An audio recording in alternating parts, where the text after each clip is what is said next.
Some of you may recall from an earlier video where I reviewed this particular issue of the micro user that on one of the pages inside there was a rather exciting type-in listing called Demolition in Blockland. If I can just get to the right page, here we are.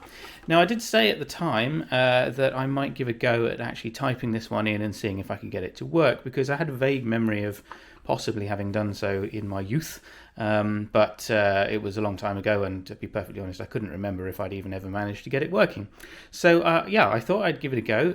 It looks deceptively simple. As I mentioned in the previous review of the magazine, it doesn't look like it's a very long listing until you get to this page where the rest of the program continues, and you can see here there's a lot of very dense looking data statements, and yeah, they continue over here as well.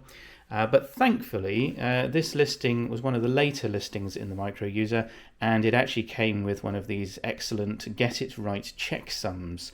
And believe me, I had to make use of this in order to actually finally get the game running. And even then, it was only because of the checksum that I was really able to drill into a particular bug, which we will see more about a little bit later on.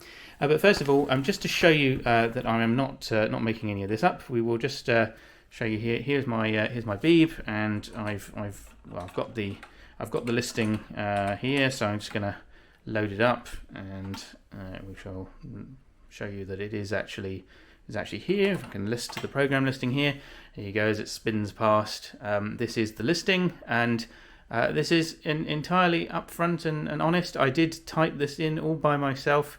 For any of you that follow me on Twitter, you may have seen a few intemperate tweets as I tried to get this thing working. But yes, I did type it in all by myself. I didn't download it or use any kind of OCR technology to get it all in. And I did it all on the Beeb, so I didn't use BeebM, didn't use Richard Russell's BBC Basic for Windows editor or anything like that. I did it all by hand to get that real authentic experience of what it was like back in the day to type one of these in. So there you go. I'm going to run it, and what you'll see when we open it up is this rather splendid decoding data strings bit here, which I really like, because it sort of gives you a view of what the program is doing. So this is one of these programs that's essentially got a large chunk of machine code that's been sort of pre-assembled, if you like, and then all of these data strings are effectively the machine code in some form of compression.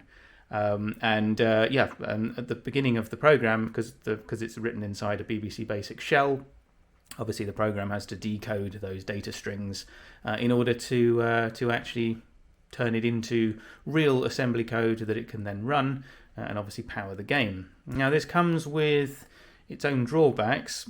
Partly the typing in of it is quite painful, as you can imagine, but also it's quite difficult to debug, because you don't actually know what any of the data strings mean, and unless you can disassemble it, and then even then you'd have to understand 6502 assembler code to a level that I don't currently understand it, unfortunately. You really wouldn't be able to make sense of what the program is doing. But there you go. You can see here, press space when you're ready. So it's finally finished loading in the data strings, turning them into code, and there you go. It just takes us into the game. It's now turning into the game itself. And here we are. This is the game. So it's a classic sort of breakout style game. I'm trying to do this one-handed while I film it, but yeah, obviously not doing too well here. But you get the idea of what the game is all about. It's got the classic bonuses here, and it's a really nice game. If you think about, all right, if you could get past the horrors of typing in all of those data statements, it's still actually not that long of a program. I mean, compared to some of the mighty type-in listings from Usborne, for example, which were pages and pages and pages long, this is a very smooth breakout style game, and it gives you 12 levels as well, and all for, well, let me see now, how many lines did we actually end up? I've lost my page now. Brilliant. Let's just see. I'm trying to remember now how many lines in total it was. I might have to do a listing in a second and see. No, I've completely lost my page. I should have left my bookmark in there. Was that it? No, that's something else. Here we go. Yes. So how many lines did we end up with? 3,410. So, I mean, 341 lines. That's actually not that much. I mean, if you can get past the density of the data statements here, it's actually not too bad. And I think that the game that you get off the back of it is really, really good. I mean, it's really fast and nippy, obviously because it is using machine code rather than pure basic. But notwithstanding any of that, I think what a great listing to have from a magazine. Essentially a free game, which just requires a bit of typing in. I'm probably underselling that slightly, because the typing in part of it, especially the debugging part, is quite painful. But I'm going to show you how I sort of got to this point of actually getting it to run. So if we come out of the program now, there we go, and we let's just do a control break here because sorry, I'm trying to do this one-handed. There we go. Can't really do a control break one-handed. So what I'm going to do is I'll show you on my disk. I mean, it's a virtual disk because I've obviously got a GoTech connected here. But on my disk, I've got the listing. I've actually got a backup of it as well, which is why you can see block and block 2. But what I used to actually verify that what I typed in was correct was this rather clever checksum. So if I do a star XS, you'll see there's a program on here, if you can see it there, called XS. And now that's actually a separate program, a utility program from the micro user, which they published first in, I think, 1987. This magazine's from 1989. There were a few updates to it in some subsequent issues, but basically this is a separate program in its own right. Now, it's written in machine code, so when I do star XS, it basically puts the program into memory. And what that means is now, if I load my block program, like so, what happens now is I've got my program loaded, but I've also got this XS utility in memory. So if I now call XS, what it will do is it will churn out this checksum, which ties up to the Get It Right page, which we've got in the magazine at the bottom of the program listing here. You can see it, and that's essentially the ties up with this one. Now you might think, well, crikey, how are you supposed to read all of that? But if you do a control N here before running XS, now if I run XS again, what you'll see is it now pauses. So I think it's after every 16 lines it'll pause, and then what it means is that you can actually get your magazine out and you can go through and go, right, okay, do these checksums add up? Now what's particularly smart about this checksum is that actually you only need to read this very last character here, which is separated by a space. So you can see that corresponds with what's in the magazine here. You can see that obviously there's the 4 sort of hexadecimal values, and then you've got a single digit or letter by itself. And that's really helpful because what it means is that you can very quickly scan through and you can just go, right, okay, do those last ones line up with what's in the Get It Right listing? And if they do, you don't need to read the rest of the string. You can just go, all right, that one's right, that one's right, that one's right, and just work your way down. Now, if you do come across one that looks a bit dodgy, then you can look back and see, okay, well, the last character is wrong, so there's either something wrong with this line or possibly the line before it. And that's the point at which you need to check these 4 characters here. And then all that means is that you can go, okay, well, if I do see that there's a discrepancy, I can just escape out of my checksum utility. Let's say line 340, we think there might be a problem.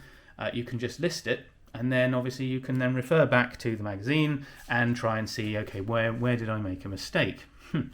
Now, that's all well and good, and believe me, without this utility I would have struggled, particularly with the data statements, because it is really hard to get them exactly right. I mean, if you just look, I know I keep putting the camera down on these data statements, but they're so dense, and obviously one, particularly with things like zeros and the letter O, I'll tell you what, the letter I, the number of times that I put a capital I as a 1 and vice versa in these data statements, I don't need to tell you, that happened quite a few times. I also discovered actually that my equals sign on my keyboard is a little bit sticky, and I was dropping equals signs periodically in the listing as well, which particularly for things like function calls is obviously a bit of a problem. But anyway, without the checksum I definitely wouldn't have got this running, and I think I would have ended up just despairing and going to the complete BBC Micro Games archive, downloading a working copy of it and doing a simple sort of text compare in something like Notepad++.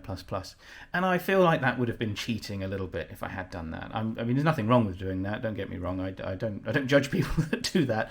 But because I was trying to recreate this experience of typing it in as I think I might have once done at a very early age, I did want to just use the tools that would have been available to me back in 1989. So yes, without this Get It Right, I just wouldn't have got it right. But even then, I found out that with one particular line, I'll try and see if I can zoom in on it here. I don't know how well the focus is going to come out, but basically we're looking for line 1680 here. At the end of this line, there is, in the printout of this listing in the magazine, there's a lowercase l right at the end of the line. And believe me, the checksum kept telling me that this line 1680 was wrong, and I would compare it with what I had. I must have done it about 3 or 4 times, thinking, oh, well, what am I missing here? And I just couldn't figure it out. And then in the end, I thought, you know what? This lowercase l, it looks suspiciously like half of an uppercase U. And that pattern of 8MU is already here in this line, 8MU in uppercase. And it recurs in a few other places as well. It's obviously part of a compression algorithm that's doing something where a particular pattern results in this string of 8MU, I expect. So I thought, well, you know what? Let's try and change that. So instead of a lowercase l, I'll change it to an uppercase U. But the checksum added up, and the program started working. So there you go. It just goes to show that I had one of those value-added extra experiences from the 80s, which is you can get the type-in listing perfectly typed in as per the listing itself, and you can still run into trouble because if the original listing has got a mistake in it, then the rest of the program will have a mistake in it, even if you've typed it in exactly as printed. So thank goodness for Get It Right, because at least the checksum didn't have any mistakes in it, and lo and behold, we now have this excellent program. Now the only thing is, if you've used the XS utility, you can't run the program now, because what it'll do is it'll just get stuck. Viewers of my channel will know that I made a video a while back about the ability to move a program in memory to basically reclaim some of the reserved memory, and that's actually what Gordon J. Key is doing here. He's actually telling you explicitly. And what he does is he's actually got a proc right at the end of the listing which moves the program up in memory, and that's what this step is trying to do. But because I've already put my XS utility, the checksum utility, into memory, it gets very confused and it basically can't do it. I can't even hit escape at this point, so unfortunately it's going to have to be a manual control break. And now that I've done a control break, obviously I'm okay to load up Blockland, Demolition in Blockland again, and off it goes. And now this time it'll relocate in just a few seconds, and now it's doing the old decode of the data strings. I did think, when I was typing this in, the first couple of times I tried to get it working, I did actually think that this decoding data strings was a bit more intelligent than it actually is. I was hoping that if you basically made a mistake in one of these data strings, that it would basically error out at the point at which the data string didn't work, and therefore you'd be able to go, right, I know where that data string is, or at least I can thumb through my listing and find where that particular string is and see what's wrong with it. But it doesn't do that. I did actually test it out. I've tried deliberately messing up data strings in the program, and this bit will just spool them out. So it turns out, rather than it being a rather clever way of debugging the program, it's actually just there for show. I think he probably thought, and rightly so, it's a bit boring to just sit there waiting, and at least this makes it appear like the program is doing something, which of course it is. So fair enough. I was wrong about exactly how valuable this was, but nevertheless I think it's a nice little touch, and it does at least sort of make you feel a bit more confident that the program is doing something, and bang, there it is. Press space when you're ready to play. So I was really just wanting to make the video specifically about the listing, but yeah, I think you'll agree it's a great little game for a type-in listing. Really good effects. You can go up and down, by the way, so it's not just left and right. I like the Union Jacks there as well. As I say, playing this one-handed is probably, I mean, even with my playing ability, is really hampering things somewhat. But yeah, it's nice. You've got the extra balls there bouncing around at the top, and if you can release them, then obviously that lets you control more than one ball, which is quite helpful. Gives you a bit of a chance. I like how the blocks change pattern as well as you hit them. That's really a nice feature. But yeah, it's a classic breakout style game, and I think it's for a type-in listing game. I think this is one of the best from a magazine that I've ever actually. Well, let's put it this way: one of the best ones that I've succeeded to get working. There have been others that have promised a lot and not delivered, but at least this one did actually manage to work. Another nice little feature, by the way, is that you can skip levels. So that was level A, but I could go to, I don't know, level G, for example, and you can just jump straight in to a later level, just to get a chance to practice on that level before you try running all the way through. But yeah, there you go. That's Demolition in Blockland from Gordon J. Key. I think it's excellent, and it's a relief for me personally that I actually did manage to get it to work. And I've got a little bit of a buzz from it, so I'm actually now tempted to try a few more. So I might go raiding through my my copies of Micro User over here and try finding another, maybe a slightly longer one this time, because I'm a glutton for punishment, and see if I can get that working. Anyway, I hope you've enjoyed this short video on this excellent type-in listing. For those of you that have been following along with me on Twitter, thank you for your encouragement and for some of your memories as well about what it was like back in the day to type in these programs. And yeah, as I say, hope you've enjoyed this one, and hope you'll join me for the next video on another type-in listing sometime soon. And until then, goodbye.